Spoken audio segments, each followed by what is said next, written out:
Selamat malam, penjaga lampu. Sebelum cerita ini dimulai, pastikan kamu berada di tempat yang tenang. Matikan lampu atau biarkan tetap menyala, karena ini adalah cerita sebelum lampu mati.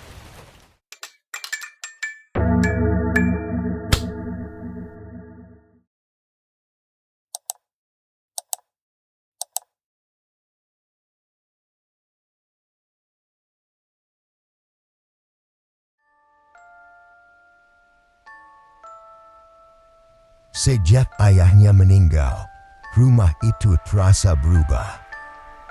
Bukan karena sepi, bukan juga karena kosong, tapi karena terlalu tenang. Nadia tinggal berdua dengan ibunya. Rumah lama, satu lantai, di pinggir kota. Tipe rumah yang kalau malam, suara jam dinding terdengar terlalu jelas. Ibunya jarang bicara banyak sejak kepergian ayah. Lebih sering diam. Lebih sering mengurung diri di kamar. Nadia mengira itu wajar. Orang berduka butuh waktu. Sampai suatu malam, Nadia menyadari satu hal kecil. Ibunya tidak pernah lagi menutup pintu. Dulu, ibunya selalu menutup pelan 2 kali. Tok, tok. Nadia, ibu masuk ya. Sekarang tidak. Pintu kamar Nadia sering terbuka begitu saja. Tanpa suara. Tanpa peringatan. Awalnya Nadia mengira ibunya lupa atau capek. Sampai malam itu, jam menunjukkan pukul 12 lewat sedikit. Nadia sudah di kasur. Lampu kamar mati. Hanya cahaya dari layar ponsel. Pintu kamarnya terbuka perlahan. Tidak ada suara engsel. Tidak ada langkah. Nadia mengangkat kepala. Di ambang pintu, berdiri ibunya. Diam. Bu, panggil Nadia pelan. Ibunya tidak menjawab. Hanya berdiri. Menatap ke arah Nadia. Nadia merasa tidak nyaman. Bukan karena gelap, tapi karena ibunya tidak berkedip. Ibu kenapa? Tanya Nadia lagi. Beberapa detik berlalu. Lalu ibunya berkata, datar, pelan, tidur lagi. Besok pagi. Setelah itu, pintu ditutup. Tanpa suara. Besok paginya, Nadia mencoba bersikap biasa. Ibunya di dapur. Memasak seperti biasa. Bu, semalam ibu masuk kamar Nadia ya? Tanya Nadia sambil menuang teh. Ibunya berhenti sebentar. Menoleh. Enggak, jawabnya singkat. Nadia tertawa kecil. Mungkin Nadia mimpi. Ibunya tidak ikut tertawa. Sejak malam itu, kejadian serupa sering terjadi. Pintu kamar terbuka sendiri. Ibunya berdiri di sana. Diam. Kadang cuma sebentar. Kadang lama. Tidak pernah mengetuk. Tidak pernah masuk sepenuhnya. Seperti hanya ingin memastikan sesuatu. Nadia mulai mengunci pintu kamar setiap malam.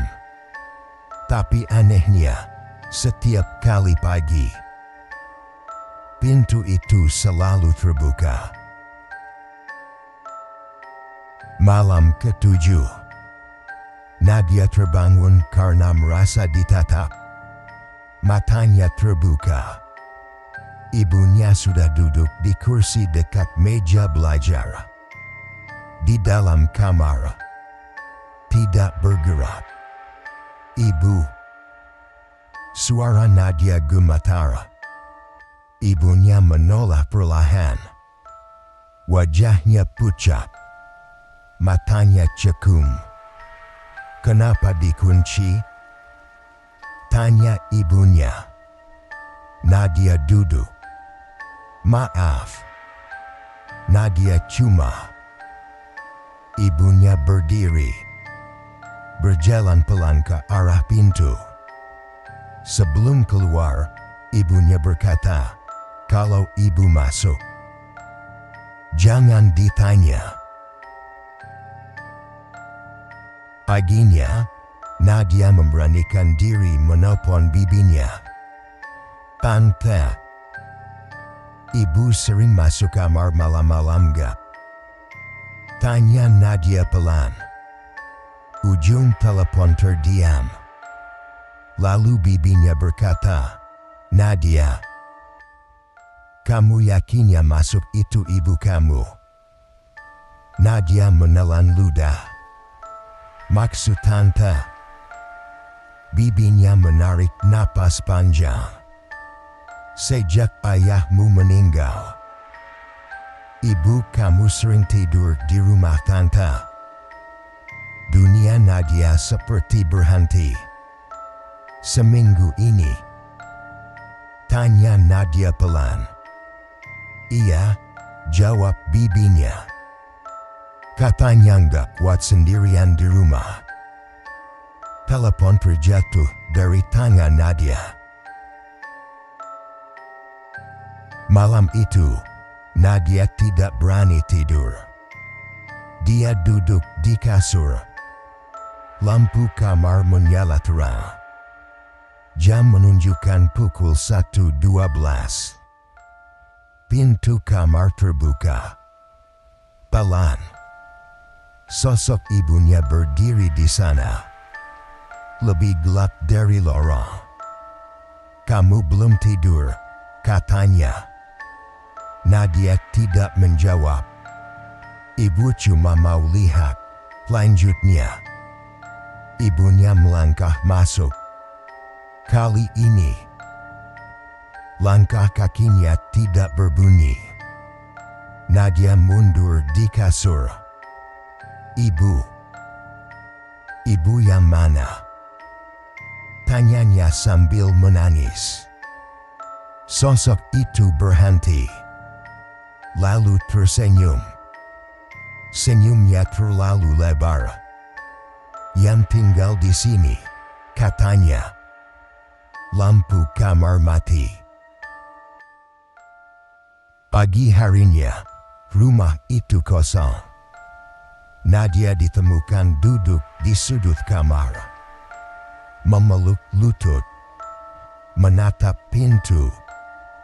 Saat ditanya polisi, Nadia hanya berkata satu kalimat. "Ibu nggak pernah metuk kalau dia mau masuk." Jadi, malam ini, kamu tidur dengan lampu menyala atau mati?